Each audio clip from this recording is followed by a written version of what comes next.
제가 목사가 목회할 때 목회를 크게 잘하는 분들을 보게 되면 부러워요. 어떤 때는 그분들보다 내가 더 잘하는 것 같은데 그분들이 잘할 적에 참 내가 이상하게 생각해요. 분당에 수만명 교회를 목회하는 목사님이 계시는데 설교하는 톤을 보면 신경질적으로 해요. 나만하고 그러는 것 같은데 사람들이 보여요. 나는 이렇게 사랑으로 겸손하게 해도 많이 안 보는데 왜 그럴까? 근데 그분의 간증 두 가지가 생각이 나요. 아버지가 평생 개척교회를 했대. 빈약한 작은 교회, 가난한 교회를 섬겼대요. 그리고 교회 부흥을 위해 금식 기도하시다가 돌아가셨대. 이분이 그 아버지 희생을 딛고 빈약한 가난한 교회를 일평생 섬기시다가 돌아가신 불우한 한 목사님의 아들이에요. 그래서 수만 명 교회를 목회를 하세요. 제가 우연히 그분의 간증을 들었는데 미국 오셔가지고 집회를 인도하시는데 사모님이 전화를 하시더래요. 여보, 병원에 가니까 내가 암이라 그래, 캔서. 자기 아내가 병원에 가 진단 받았는데 닥터가 사모님은 캔서, 암에 걸렸습니다. 그 사랑하는 아내 걸려온 전화, 암의 소식을 듣고 이분이 얼마나 놀랐겠습니까? 그래도 모든 사람에게 또 다른 사람에게도 오지만 우리 집의 식구에도 오는구나 수용을 하고 전혀 내색 안 하고 설교를 하고 집회를 마쳤대. 집회를 마치고 나고 난 다음에 그 이야기하니 그 담임 목사님이 깜짝 놀라더래요. 어떻게 사모님이 암에 걸렸다는 소식을 듣고도 전혀 내색하지 않고 설교를 할 수 있냐. 설교하는 사람들이 가정이 평안하고 건강하고 에브리띵 오케이 평안한 가운데 하는 건 아니에요. 예수님도 설교를 하고 말씀하실 때 고통 있고 힘들고 어려우시고 십자가 달려 돌아가시면서 아버지여 저들의 죄를 사해 주세요. 저들은 이렇게 하는 것이 뭔지도 모르고 합니다. 십자가 달려 고통 중에 강도에게 오늘 너가 나와 함께 나무에 있으리라 그렇게 말해. 시편 41편은 다윗의 상태가 어떤 상태인가? 아파요. 병들어 병상에 있어요. 사람들이 수근수근해요. 아이고 왕이 병들었는데 죽고 못 살 것 같아. 그러니까 라이벌 되는 사람들이 수근수근하고 기뻐하고 죽기를 바래요. 그런데 석고 동무들이 발꿈치를 들었다고 하는 말은 배신의 의미도 있고 발꿈치를 들어서 발로 찬다는 그런 의미예요. 그걸 믿었던 친구들이 같이 밥 먹고 한 친구들이 자기를 배신하고 수근수근하고 자기가 죽기를 바래요. 중요한 자리에 있으면 죽기를 바라는 사람들이 많아요. 그런데 아프지요? 힘들지요? 그래요. 그런데도 이 다윗은 기도하고 애쓰는 가운데 어려운 상황을 이겨 오버컴해요. 그래서 맨 나중에 하나님께 영원히 영광 돌리겠다 하고 보통 아멘 하는데 아멘 아멘 그렇게 해요. 지금 어렵고 힘들고 병들고 수근수근거리고 배신의 상처를 받았어요. 그래도 아직은 병상에 있지만 하나님 묵상하고 기도하고 하는 가운데 깨닫는 바가 있고 하나님이 나를 건져내시고 다시 회복시켜 주실 것이다. 그런 믿음을 가지면서 하나님을 찬송합니다. 하나님께 영광을 돌립니다. 아멘, 아멘 그렇게 하거든요. 이 병상에서 다윗이 시를 지었어요. 이게 시편 42편이에요. 이걸 축복에 관한 이야기예요. 블레시드, 축복받는 사람들, 이제 히브리 말 아이레시 그런 말인데, 히브리 말로는 축복이 두 가지, 아시레라고 하는 말인데, 아시레 바라카라는 말인데, 바라카라는 말은 세상적인 물질의 축복이에요. 근데 너무 가난했거든요. 옷 한 벌 평생 입어요. 끼니를 떠기가 힘들. 그때 물질적인 축복은 놀라운 일이거든요. 여러분, 경제적인 고난과 경제적인 궁핍에서 벗어나 경제적인 면에서 자유하게 되시기를 축복합니다. 그래서 바라크 그렇게 축복을 사고, 아시레라고 하는 말은 전쟁이 없고 하나님과 관계성 속에서 행복한 걸 말합니다. 축복과 행복은 달라요. 축복은 삶의 현상적인 조건의, 행복은 초월적인 좋다, 샬롬, 피스, 평화, 해피, 행복이. 원래 성경은 행복의 이야기를 해요. 이러이러한 사람들 행복하다, 축복이 있다, 그런 이야기. 시편은 5권의 책으로 구분이 되어 있는데, 이제 창세기, 출애굽기, 레위기, 민수기, 신명기에 비교해서 5권으로 나눠가고 그래요. 그래서 1편에서 42편까지가 7권인데 1편 1장도 아시레, 복 있는 사람은 복이 있도다, 그런 이야기. 그리고 41편의 끝정도 아시레, 복 있는 사람, 그런 말이에요. 그러니까 지금 힘들고 어렵고 절망적이고 아픈 가운데 있지만 하나님께서 평화를 주고 아시리, 행복주다, 그런 말인데, 이 행복을 얻게 되시기를 축원합니다. 예수님은 그렇게 말했습니다. 내가 주는 평화는 세상에 주는 것과 다르다. 여러분, 저 개인적으로 보게 되면 제 마음속에 늘 고요함이 있어요. 평화해요. 무질서가 되지 않아요. 어떤 상황 속에서도 내 마음에 평안이 있고 분별력이 있고 버림의식이 별로 없어요. 이건 주님이 제게 준 평안인 것 같아요. 환경에 따라 행복감 왔다 갔다 하질 않아요. 그래, 주변에 좀 어려운 일이 있어도 괜찮고, 그 이상한 일이죠. 그런데 이 하나님은 우리가 행복하게 살기를 바라시는데, 여러분, 행복해야 됩니다. 할렐루야.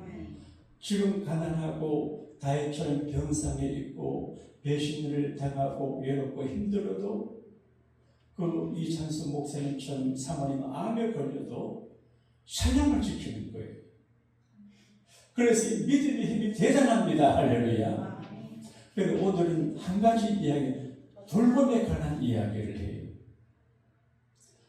빈약한 자를 보살피는 자, 빈약한 자를 이제 권고하는 자, 번역이 달라요. 이 권고하고 이제 돌본다고 하는 게 리가드란 말이고 테이크케어라는 그런 말인데, 빈약한 자에 대한 이야기. 지금 다윗이 빈약해요. 근데 빈약한 시골 소인 다윗을 하나님은 왕으로 세워놨는데, 왕이지만 지금 아파요. 그래서 불쌍해요. 어떤 생에 빈곤한 자를 푸어, 여러 가지를 말하는데 종합적으로 연약해요. 그 다음에 가난해요. 병이 들었어요. 희망이 없어요. 정치적으로 압박을 받아요. 그러니까 푸어, 여러 가지의 가난한 모습이. 그래서 가난한 자들에 대한 사람들의 태도가 어떤지 아세요? 무시합니다. 제가 목사인데 어디 갈 적에는요, 옷도 좋은 거 입고 시계도 좋은 거 차고 구두 강내가지고 내가 잘난 척합니다. 제 아내는 뭐 조그마한 교회에 목회하면서 어깨 힘든다고 그러고 내가 살라고 그래요. 여기 젊고 기레성 같은 분들이 많은 데 가서 이런 일을 무시당해요. 그래서 무시 안 당하려고 내가 막 그럽니다. 이 세상은 약한 자를 사랑하지 않아요. 무시해요. 그리고 교인들도 교회도 마찬가지. 내가 힘이 없고 가난하고 초라하면 사람들이 수고의 가치가 없다고 제껴버려요.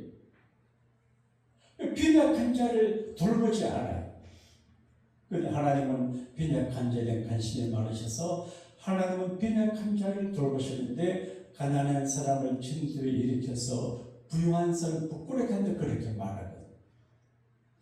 저도 이 말씀을 묵상하는 중에 우리가 잘 적에 우리 집이 빈약하고 제 형제들이 빈약했는데 지금은 저희 마을 중에서 우리가 빈약한 사람이 많이 돈은 많이 없어도 리스펙트를 받아요. 그러니까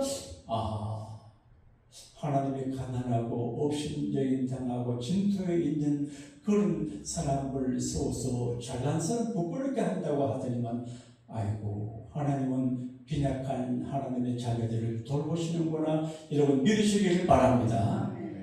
그런데 하나님의 빈약한 자 우리가 돌보기를 바라세요.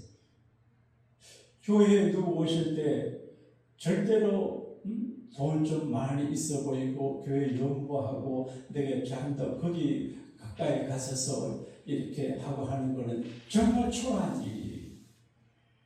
목회자들도 그럴 수 있어요. 그거는 아름답지 못해요. 오히려 가난하고 오히려 힘든 사람은 가까이 가서 대화를 해야지. 우리 생각이 얕아요. 하나님 그걸 싫어하세요. 그래서 남을 대접을 할 적에도 햄버거 하나 대접하고 난 다음에 설렁탕 대접할 그런 사람 대접하지 말고 대접을 하되 전면에게 보상할 수 없는 그런 사람을 대접하는 거니까. 교회 안에는 세상 경제의 이치를 따라가면 안 되고 정말 하나님의 원리를 따라 해야 됩니다. 그래서 이제 목회자들도 권사님, 제자들도 어렵고 힘든 그런 분의 관심을 가지는 게 교회지. 잘난 사람 앞에 가서 잘 보이려고 아양을 떠는 것은 너무 초라한 모습이에요. 교회는 빈약한 자를 우리가 빈약한 사람들이 그리고 빈약한 자들이 모여 있어요.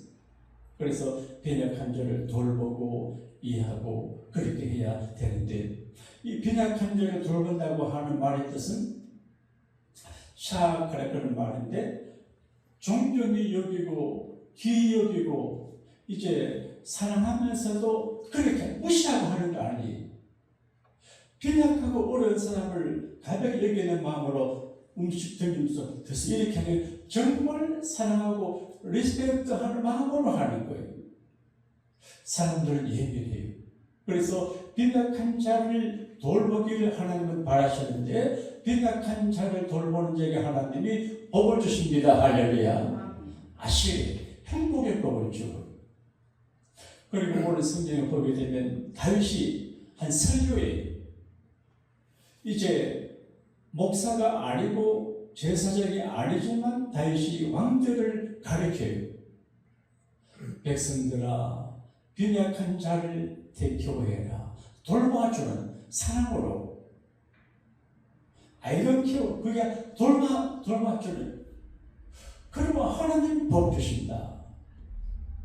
그 복이 뭐냐? 재앙의 날에 살게 하신다. 재앙 많아요. 재앙. 요즘은 정말 덴저러스. 위험이 참 많아요. 비행기 타는 것도 위험하지요. 자동차 운전도 위험하지요. 엘리는 다니는 자체가 위험해요. 너무 위험해요. 재앙이 많아요. 그러니까 재앙의 날에 그 어려운 트러블 타임에 하나님이 건져주시고 보호해주시고 책임져주십니다. 할렐루야. 이게 어려울 때, 트러블 때, 어려울 때 나를 지켜주고 보여주는 게 성경에 있는데 빈약한 자를 돌보는 사람은 재앙의 날에 하나님이 건져주신다. 그렇게 말합니다. 할렐루야. 세상에서 복을 받을 것이다. 이 설교를 준비하는 가운데 전영대 목사로 하는 분이 생각이 나요. 언젠가 우리 교회 행사할 때 그분이 우리 교회 오셔서 찬양하기를 원하신대요. 나는 전영대가 누군지도 몰랐는데 우리가 3층에 집회할 텐데 목발을 짚고 올라오시더라고요. 나는 그분이 핸디캡인 줄 몰랐어요. 그래서 찬송을 부르시는데 세상에서 방황할 때 나 주님을 몰랐는데 은혜가 되더라고요. 은혜가 돼. 근데 그분이 돌아가셨어요. 세상에 방황하는 사람들이 많아요. 우연히 식사하다가 무슨 텔레비전에 마침 마당인가 해서 노래하는 분들이 나오더라고요. 근데 자기 이제 백그라운드를 설명하는데 깜짝 놀랐어요. 저는 제가 어릴 때 우리만 고생하고 힘들게 알았는데 지금 21세기 한국의 부산에도 어렵고 힘들고 상처받은 사람들이 많아요. 세상에 정말 고생스럽게 인생을 살아가는 분들이 많구나. 그런 걸 느꼈는데요. 근데 하나님께서 말씀하시기를 빈약한 자를 보살피는, 가난하고 어렵고 힘든 사람을 보살피는 사람에게 하나님께서 세상에서 복을 받는, 세상에, 여러분 이 세상이 얼마나 힘들어요. 이런 어렵고 힘들고 정말 밥 한 끼 먹고 살기 어려운 이 세상에서 복을 받는, 여기는 아시리아라는 복과도 바랄 종합적인 축복이에요. 세상에서 우리가 삶에 필요한 만남이나 물질이나 건강이나 안전 다 포함이 되고 세상에서 복을 받을 것이라. 제 가까운 친구 목사님이 며칠 전에 제게 그렇게 말해요. 저 목사님, 나는 예배 시간에 예수님을 만나서 그래. 무슨 말이야? 환상적에 봐서 그게 아니래.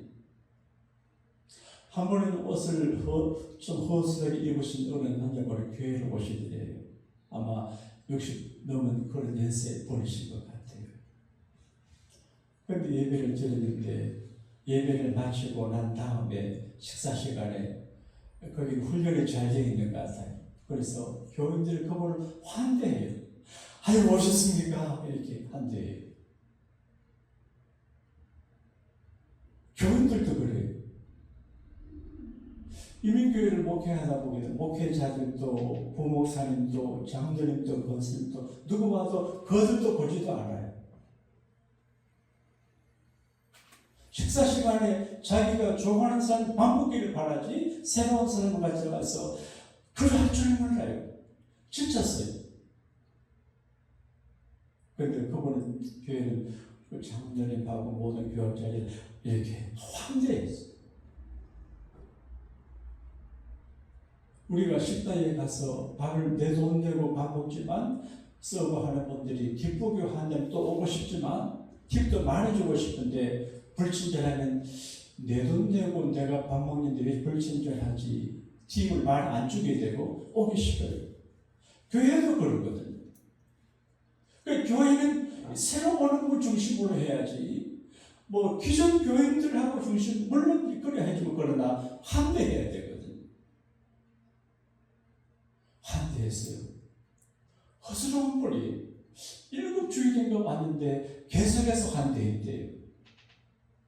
그런데 7주일이 지난 다음에 그분이 제 주변 목사님 만나서 목사님, 제가 이 교회에 등록하기로 결정했습니다. 우리 교회에서 25년간 다녔대요. 그런데 인간적인 냄새가 많이 나고 교회가 순수성 잃어버린 것 같아서 방황했대요. 자기가 아무리가 이런 모습으로 내가 와도 교우들이 진실로 대하고 한다니까 감동을 받아서 그래요. 아니 그랬으니 그렇게 했대요. 이 말을 양해하십시오. 그런데 이제 재형부에서 보고 어떤 분이 큰 이제 도움을 줬대요. 그러니까 그분이 옷도 허술하고 가난하게 보이고 그런 분인데 그분이 큰 도움. 그래서 알고 보니까 다저스에 물품을 납품하는 사람이더래요.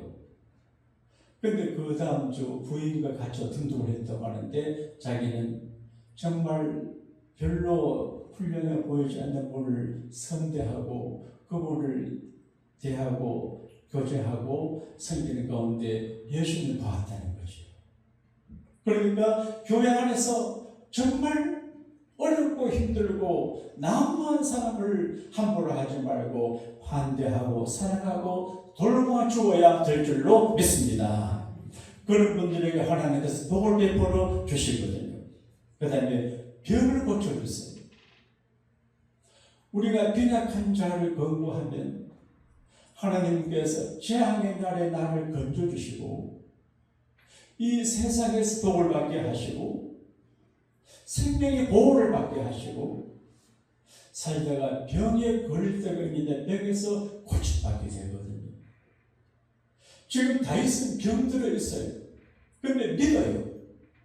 내가 빈약한 자를 돌보고 가난한 사람을 돌보고 이렇게 했는데 하나님께서 나를 고쳐주실 것이다. 그렇게 믿어요. 따라합시다. 주님께서 나를 고쳐주실 것이다.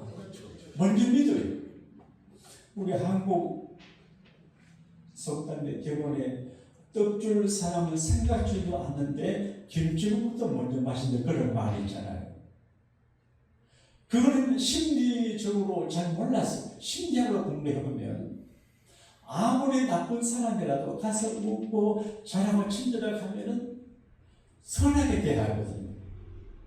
아무리 좋은 분도 내가 나쁘게 대하면 피드백이 나쁩니다. 아무리 부드세 같은 사람이라도 가서 떡줄줄 믿고 그 앞에 가가지고 김치국을 자꾸 마시고 그러면요 양심이 있어가지고 이걸 몇 개를 줍니다. 할렐루야. 떡줄 사람은 생각지도 않는데 김치부터 먼저 마신다. 되게 많기도 하지만 틀리기도 하거든요.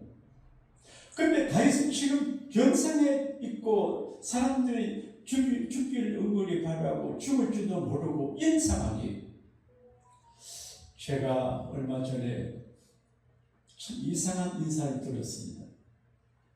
제 주변에 그걸 친한 분은 알지만 박사성을 가진 목사님이 계시는데 내 친구도 박 목사님인데 최 목사님 아무개 죽었다 그러더라고요. 그리고 영상을 들으십시오. 내가 깜짝 놀랐습니다. 그 인간 잘 죽었다. 사람이 죽으면 심각하고 격려하고 위로해야 되는데 그렇게 사람들 그렇게 말한대요.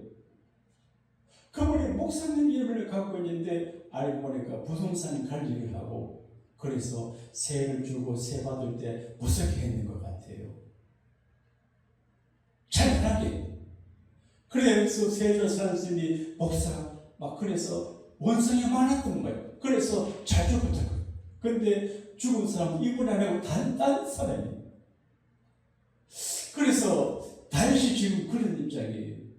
한다고 했는데 수근수근하고 친구들하고 신하들이 은근히 죽기를 바라고 폐하가 돌아가신다 하고 그렇게 하는 거예요. 얼마나 세상에 무서워요. 그런데도 다윗은 하나님께서 나를 이 병상에서 일어나게 해주실 것이다 그렇게 믿거든요.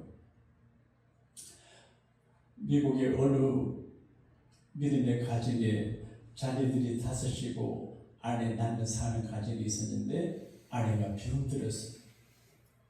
여러분 병에 걸린 가족이 있으면 주님 오늘 고쳐주시기를 축복합니다. 우리가 크고 작은 병에서 주님이 고쳐주시기를 바랍니다. 주님이 고쳐주시면 고쳐받거든요. 제 형님 목사님이 몇 해 전에 엘리베이터를 타고 올라가는데 숨이 막히고 어지럽고 병원에 가보니까 폐암 말기라고 합니다.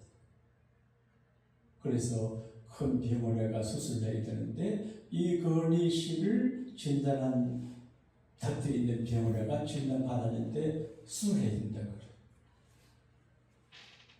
그래서 제 형님이 의사를 믿고 수술 하나 하다가 금식하며 기도하기로 했대요. 그래서 주님 기도했는데 제가 한국 전화하면 어디 세미나 갔다고 전화 연결이 안 돼요. 이상하게 생각했는데 그때 골방에 들어가가지고 금식기도 했어요. 그리고 하나님의 신비로운 은혜로 이제 뱀이 있는데 뱀을 죽이기가 괜찮아요. 한산 가운데. 그래서 고침받아 지금 이제 간증하면 많이 다니거든. 그러니까 남의 이야기, 성경 속의 이야기가 남 이야기가 아니고 우리도 하나님과 기도하면 됩니다. 할렐루야. 근데 부인이 아파서 병원에 갔는데 의사가 하는 말이 오래 못 삽니다. 길이 없습니다. 희망이 없습니다. 닥터가 말했거든요. 연세대학 병원 라비에 가면 이런 글귀가 있습니다. 우리는 치료하고 하나님은 고치신다. 의사가 치료해도 다 못 고쳐요.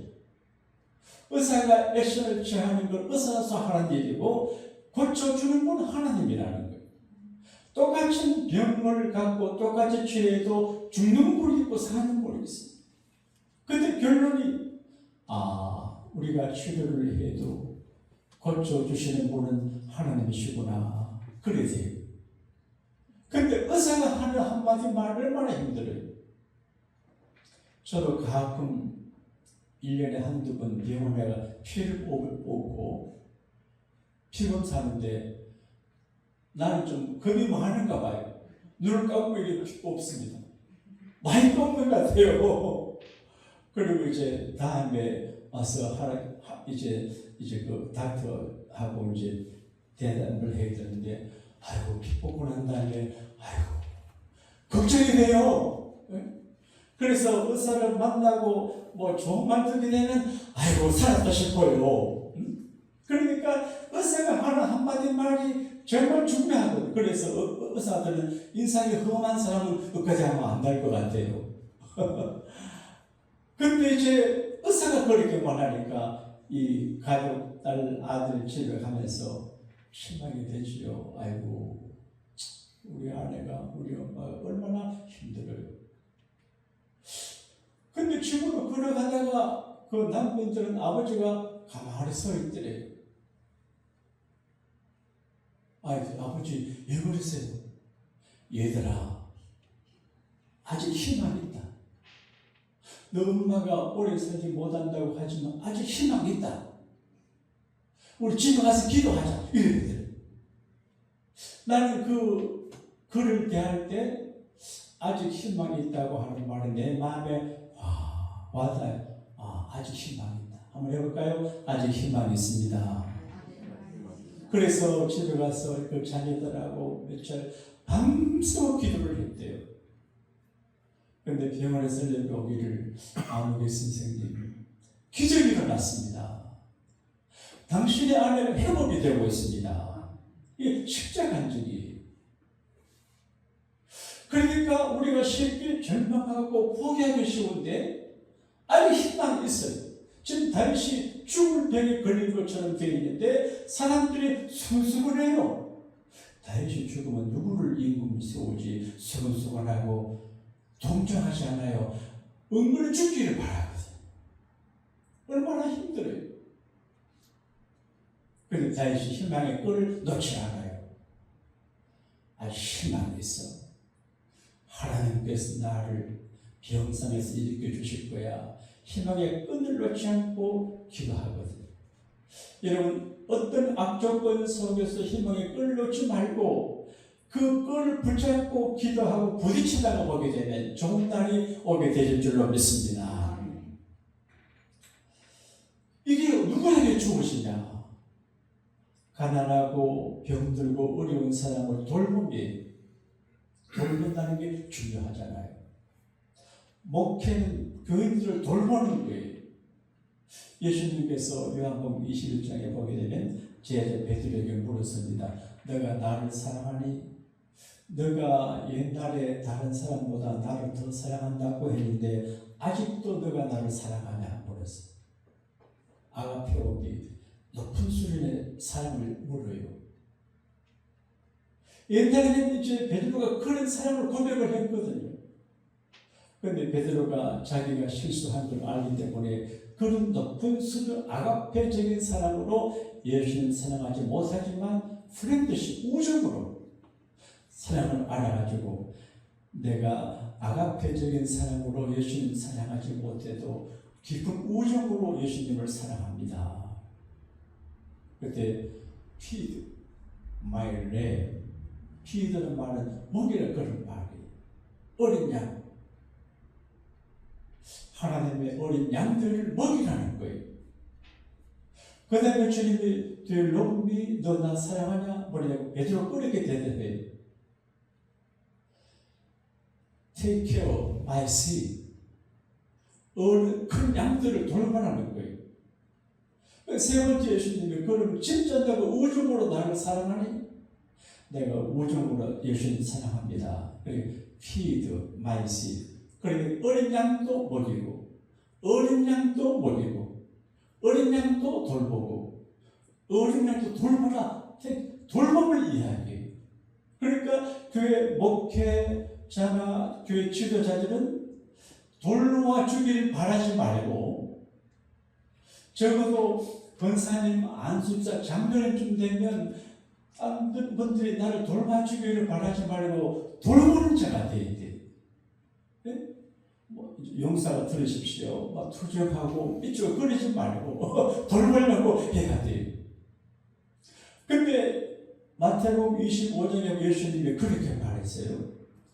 우편에 있는 사람, 좌편에 있는 사람 이렇게 말해가지고 양과 염소를 비유하는데 영원한 지옥불에 들어갈 사람 이야기를 하고 영생 천국 들어갈 사람 심판을 할 때 우측에 있는 사람들에게 너희는 하나님의 나라 아버지가 주는 예비된 나라 들어갈 사람이다. 너희들은 내게 내가 배고플 때 밥 주고 목마를 때 물 주고 아플 때 찾아와 주었고 옷을 때 옷을 주었고 내가 감옥에 갇혔을 때 내가 나를 찾아와 주었다. 우리는 언제 그랬습니까? 너 주변에 가난하고 병들고 어렵고 빈약한 자들을 돌보는 것은 바로 내게 할 것이다. 그래 말했어요. 그러니까 오늘 우리가 예수 믿음으로 저도 많이 깨닫는데 믿음으로 구원받고 여러 가지 비전을 노력하지만 믿음으로 구원받지만 주에게 중히 여기는 것은 내 도움이 절실한 사람들을 예배하게 돌아보는 거예요. 우리는 너무 이기적일 수 있어요. 저를 포함해서. 그런데 성경은 내 이웃을 내 몸처럼 사랑하라. 율법자가 박사가 예수님의 이웃이 누구냐 물은데 그 선한 사마리아 사람이 얘기했잖아요. 그러니까 지금 현재 내 도움이 절실한 그 사람을 돌아보는 거거든요. 예수 믿고 산다는 건 기도하고 응답하고 이거는 기본이지만 오늘 성경을 보게 되면 내 주변에 내가 따뜻한 말로 돌아볼 때마다 돌아보는 거거든요. 그때 경상에서 일으켜주고 복을 받거든요. 제가 의도적으로 박한기 장군의 이야기를 합니다. 이분은 서울시립대학을 졸업을 하고 학사장교로 이제 소임관을 받은 분이에요. 그래서 학사장교 중에서도 좋은 대학을 졸업한 사람들 중에서는 가끔 장군이 되는데 명문대학이 아닌데 졸업해서 학사장교 대개 중위 때 대대 다 옷을 벗는 이분이 사성장군이 됐어요. 여러 가지 이유가 있겠지만 그분의 그 부대 운영 방침의 표가 있습니다. 카렉이라고 미국 어떤 분이 책에 쓴 인간관계에 대한 이야기를 자기가 테이프에서 개발했는데 비비불불하지 말고 용감미인칭하자. 이게 부대구라서 자기가 만든 건 아니에요. 그래서 어떤 분이 글에 쓴 이제 그 글을 자기가 택해가지고 적용을 해요. 비판하지 말고 비교하지 말고 비판하지 말고 불평하지 말고 불만하지 말고 비비불불하지 말고 용감 비인칭, 용서하고 감사하고 미소 짓고 인사하고 칭찬하자. 군대 생활이 복잡한데 이렇게 해요. 그런데 이 슬로건을 부대 구호로 삼게 된 백그라운드가 있어요. 그분에게 중증장애자 딸이 있어요. 학교도 못 가요. 대개 가정에 중증장애자가 있으면 어떤 분들은 시설에 보내서 위탁하기도 하고 안방에 넣고 없는 것처럼 해요. 그런 사람들이 많아요. 자기는 군대 취직하는데 중증장애자가 있는 걸 알면 군대 생활 안 좋을 텐데 이거는 그렇지 않아요. 자기 딸을 너무 사랑해요. 거기 다녀오신 목사님 그러는데 너무 딸을 사랑하고 딸을 돌보고 위로하고 그래서 돌봐요. 중증장애자 딸을 돌보면서 이번에 사랑을 알았어요. 그래서 내 딸을 돌보듯이 본인들을 돌봄을 안 택해요. 사랑의 돌봄이. 그러니까 대개 지휘관들은 완벽을 하고 이렇게 하는데 사랑을 하니까 다 녹아나는 거예요. 정말 사랑하는 마음으로 지휘하면 달라지거든요. 그러니까 부대가 잘 돌아가고 테스트 시험도 잘 받고 소문이 났어요. 그러니까 아이고 박한기는 좋은 분이다. 그래서 여론도 형성이 되니까 별도 달고 사성장군 쉽지 않거든요. 오늘 시편 46편의 말씀대로 그랬습니다. 빈약한 자를 돌보는 자는 복이 있는데 재앙의 날에 걸림을 받고 세상에서 복을 받고 생명의 보호를 받으며 그리고 이제 병에서도 이렇게 세워줍니다. 할렐루야. 이 아침에 더 길게 설교하면 문제가 많으니까 하겠습니다. 그래서 우리 모두 빈약한 자를 권고하는 자에게 주신 놀란 축복을 받아들인 우리 모두가 되시기를 주님 이름으로 축복합니다.